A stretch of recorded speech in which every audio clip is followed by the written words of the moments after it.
नमस्कार साथियों, मैं आशीष सुमन श्रीवास्तव स्वागत करता हूं आपका इस वीडियो में।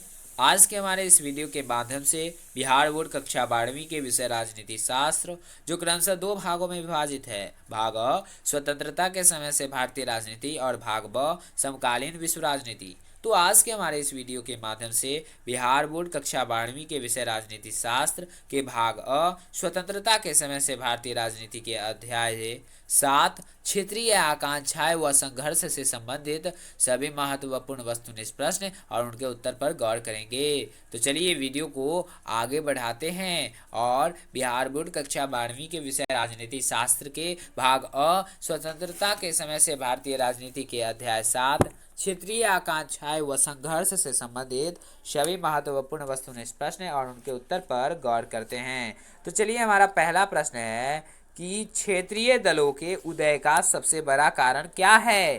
तो हम आपको बता दें कि क्षेत्रीय दलों के उदय का सबसे बड़ा कारण कांग्रेस के नेतृत्व का पतन है। तो इस प्रकार से हम कह सकते हैं कि प्रश्न संख्या 1 का जो सही उत्तर है वो ऑप्शन अ कांग्रेस के नेतृत्व का पतन होगा। अब आगे बढ़ते हैं यानी कि प्रश्न संख्या 2 की ओर। प्रश्न संख्या 2 जिसमें कह रहा है कि आनंदपुर साहिब प्रस्ताव 1973 का आपत्तिजनक बिंदु क्या है। तो हम आपको बता दें कि आनंदपुर साहिब प्रस्ताव 1973 का आपत्तिजनक बिंदु है सिख एक प्रथम कौम यानी राष्ट्र है। तो इस प्रकार से हम कह सकते हैं कि प्रश्न संख्या 2 का जो सही उत्तर है वो ऑप्शन ब सिख एक पृथक कौम यानी राष्ट्र है। अब आगे बढ़ते हैं यानी कि प्रश्न संख्या 3 की ओर। प्रश्न संख्या 3 जिसमें कह रहा है कि कश्मीर के भारत विलय पर किसे आपत्ति है। तो हम आपको बता दें कि नीचे जो 4 ऑप्शन दिए गए हैं उनमें से हुर्रियत कॉन्फ्रेंस को कश्मीर के भारत विलय पर आपत्ति है। तो इस प्रकार से हम कह सकते हैं ना कि प्रश्न संख्या 3 का जो सही उत्तर है वो ऑप्शन ब हुर्रियत कॉन्फ्रेंस होगा। अब आगे बढ़ते हैं यानी कि प्रश्न संख्या 4 की ओर। प्रश्न संख्या 4 जिसमें कह रहा है कि भारत के उत्तर पूर्वी क्षेत्र में असम का भाग काटकर सबसे पहले कौन सा राज्य बना। तो हम आपको बता दें कि भारत के उत्तर पूर्वी क्षेत्र में असम का भाग काटकर सबसे पहले नागालैंड राज्य बना। तो इस प्रकार से हम कह सकते हैं कि प्रश्न संख्या 4 का जो सही उत्तर है वो ऑप्शन अ नागालैंड होगा। अब आगे बढ़ते हैं यानी कि प्रश्न संख्या 5 की ओर। प्रश्न संख्या 5 इसमें कह रहा है कि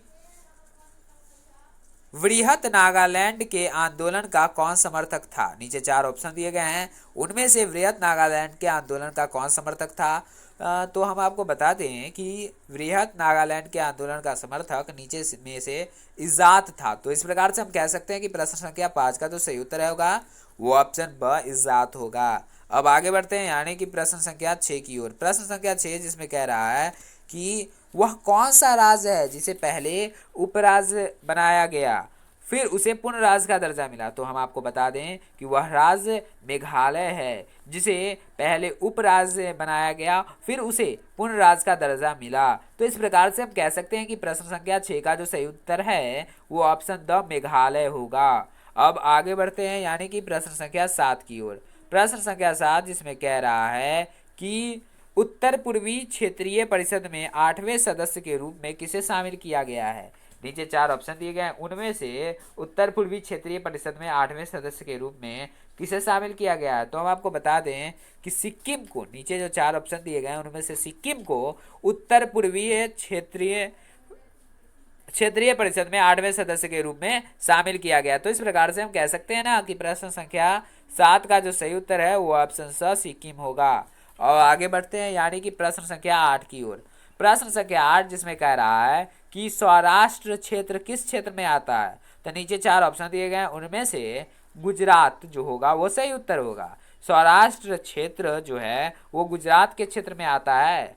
तो इस प्रकार से हम कह सकते हैं कि प्रश्न संख्या 8 का जो सही उत्तर है वो ऑप्शन ब गुजरात होगा। अब आगे बढ़ते हैं यानी कि प्रश्न संख्या 9 की ओर। प्रश्न संख्या 9 जिसमें कह रहा है कि राष्ट्रीय जनता दल भारत के किस राज्य में सक्रिय है।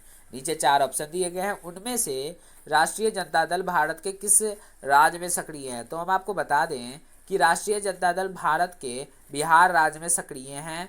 तो इस प्रकार से हम कह सकते हैं कि प्रश्न संख्या 9 का जो सही उत्तर है वो ऑप्शन स बिहार होगा। अब आगे बढ़ते हैं यानी कि प्रश्न संख्या 10 की ओर। प्रश्न संख्या 10 जिसमें कह रहा है कि बोडोलैंड स्वायत्त शासी परिषद किस राज्य में स्थित है। तो हम आपको बता दें कि बोडोलैंड स्वायत्त शासी परिषद जो है वो असम राज्य में स्थित है। तो इस प्रकार से हम कह सकते हैं कि प्रश्न संख्या 10 का जो सही उत्तर है वो ऑप्शन अ असम होगा। अब आगे बढ़ते हैं यानी कि प्रश्न संख्या 11 की ओर।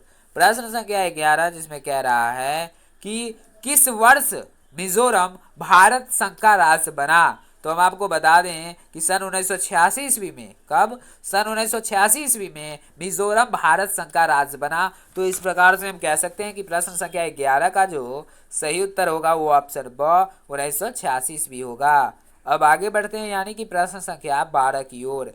प्रश्न संख्या 12 जिसमें कह रहा है कि शिवसेना एक क्षेत्रीय दल है। तो हम आपको बता दें कि शिवसेना जो है वो एक क्षेत्रीय दल है। किस राज्य का। तो हम आपको बता दें कि शिवसेना एक क्षेत्रीय दल है महाराष्ट्र का। तो इस प्रकार से हम कह सकते हैं कि प्रश्न संख्या 12 का जो सही उत्तर है वो ऑप्शन ब महाराष्ट्र का होगा। अब आगे बढ़ते हैं यानी कि प्रश्न संख्या 13 की ओर।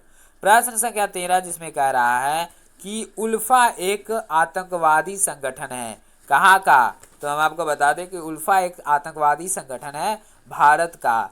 तो इस प्रकार से हम कह सकते हैं कि प्रश्न संख्या 13 का जो सही उत्तर है वो ऑप्शन स भारत का होगा।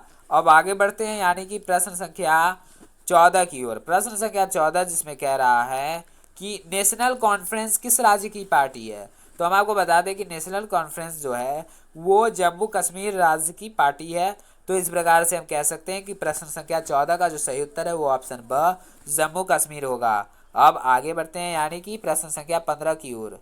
प्रश्न संख्या 15 जिसमें कह रहा है कि इंदिरा गांधी की हत्या किस वर्ष हुई। तो हम आपको बता दें कि इंदिरा गांधी की हत्या जो है वो 1984 ईस्वी में हुई। तो इस प्रकार से हम कह सकते हैं कि प्रश्न संख्या 15 का जो सही उत्तर है वो ऑप्शन ब 1984 ईस्वी में होगा। अब आगे बढ़ते हैं यानी कि प्रश्न संख्या 16 की ओर। प्रश्न संख्या 16 जिसमें कह रहा है कि AIADMK किस राज्य की क्षेत्रीय पार्टी है। तो हम आपको बता दें कि AIADMK जो है वो तमिलनाडु राज्य की क्षेत्रीय पार्टी है। तो इस प्रकार से हम कह सकते हैं कि प्रश्न संख्या 16 का जो सही उत्तर है वो ऑप्शन स तमिलनाडु की होगा। अब आगे बढ़ते हैं यानी कि प्रश्न संख्या 17 की ओर। प्रश्न संख्या 17 जिसमें कह रहा है कि पूर्वोत्तर भारत के 7 बहनों में कौन सा राज्य शामिल नहीं है। नीचे 4 ऑप्शन दिए गए हैं, उनमें से पूर्वोत्तर भारत के 7 बहनों में कौन सा राज्य शामिल नहीं है। तो हम आपको बता दें कि नीचे जो 4 ऑप्शन दिए गए उनमें से जम्मू कश्मीर जो है वो पूर्वोत्तर भारत के 7 बहनों में शामिल नहीं है। तो इस प्रकार से हम कह सकते हैं कि प्रश्न संख्या 17 का जो सही उत्तर होगा वो ऑप्शन अ जम्मू कश्मीर होगा।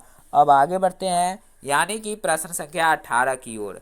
प्रश्न संख्या 18 जिसमें कह रहा है कि बोडो सुरक्षा बल किस राज्य का उग्रवादी संगठन है। तो हम आपको बता दें कि बोडो सुरक्षा बल जो है वो असम राज्य का उग्रवादी संगठन है। तो इस प्रकार से हम कह सकते हैं कि प्रश्न संख्या 18 का जो सही उत्तर है वो ऑप्शन अ असम होगा। अब आगे बढ़ते हैं यानी कि प्रश्न संख्या 19 की ओर। प्रश्न संख्या 19 जिसमें कह रहा है कि निम्नलिखित में से कौन जम्मू कश्मीर का उग्रवादी संगठन नहीं है। निम्नलिखित में से यानी कि नीचे जो 4 ऑप्शन दिए गए हैं उनमें से कौन जम्मू कश्मीर का उग्रवादी संगठन नहीं है। तो हम आपको बता दें कि नीचे जो 4 ऑप्शन दिए गए हैं उनमें से तालिबान जो है वो जम्मू कश्मीर का उग्रवादी संगठन नहीं है। तो इस प्रकार से हम कह सकते हैं कि प्रश्न संख्या 19 का जो सही उत्तर है वो ऑप्शन द तालिबान होगा। तालिबान जो है वो जम्मू कश्मीर का उग्रवादी संगठन नहीं है। अब आगे बढ़ते हैं यानी कि प्रश्न संख्या 20 की ओर। प्रश्न संख्या 20 जिसमें कह रहा है कि अकाली आंदोलनकारियों की क्या मांग थी। तो हम आपको बता दें कि अकाली आंदोलनकारियों की मांग थी खालिस्तान। तो इस प्रकार से हम कह सकते हैं कि प्रश्न संख्या 20 का जो सही उत्तर है वो ऑप्शन ब खालिस्तान होगा। अब आगे बढ़ते हैं यानी कि प्रश्न संख्या 21 की ओर, जो इस वीडियो और इस अध्याय का अंतिम महत्वपूर्ण वस्तुनिष्ठ प्रश्न है, जिसमें कह रहा है कि क्षेत्रवाद का एक कुपरिणाम है। तो हम आपको बता दें कि क्षेत्रवाद का एक कुपरिणाम अलगाववाद है। तो इस प्रकार से हम कह सकते हैं कि प्रश्न संख्या 21 का जो सही उत्तर है वो ऑप्शन ब अलगाववाद होगा। तो फिलहाल इस वीडियो में इतना ही। फिर मिलते हैं अगले वीडियो में विषय राजनीति शास्त्र के भाग स्वतंत्रता के समय से भारतीय राजनीति के अध्याय 8 नए सामाजिक आंदोलनों का उदय से संबंधित सभी महत्वपूर्ण वस्तुनिष्ठ प्रश्न और उनके उत्तर के साथ। हाँ, आपसे अपील कि अगर आप बीएसवी 12 सेशन 2020-22 से जुड़ी हर अपडेट के साथ साथ विषय हिंदी, अंग्रेजी, इतिहास, राजनीति शास्त्र एवं अर्थशास्त्र की पुनः तैयारी यानी कि सभी ऑब्जेक्टिव और सब्जेक्टिव क्वेश्चन और उनके आंसर का वीडियो चाहते हैं तो हमारे इस वीडियो को लाइक, कमेंट, शेयर और चैनल को सब्सक्राइब करना ना भूलें। हाँ दोस्तों, एक और बात कि अगर आप हमारे द्वारा दिए गए इतिहास के चैप्टर वाइज अध्याय 1 से 15 तक के ऑब्जेक्टिव क्वेश्चन और उनके आंसर का वीडियो नहीं देख पाए हैं और इसके साथ साथ बिहार बोर्ड कक्षा 12वीं के विषय राजनीति शास्त्र के अध्याय 1, 2, 3, 4, 5, 6 के ऑब्जेक्टिव क्वेश्चन और उनके आंसर का वीडियो नहीं देख पाए हैं तो हमारे इस वीडियो के डिस्क्रिप्शन में जाकर देख सकते हैं। तब तक के लिए धन्यवाद। फिर मिलते हैं अगले वीडियो में बिहार बोर्ड कक्षा 12वीं के विषय राजनीति शास्त्र के भाग अस्वतंत्रता के समय से भारतीय राजनीति के अध्याय 8 नए सामाजिक आंदोलनों का उदय से संबंधित सभी महत्वपूर्ण वस्तुनिष्ठ प्रश्न और उनके उत्तर के साथ। तब तक के लिए धन्यवाद।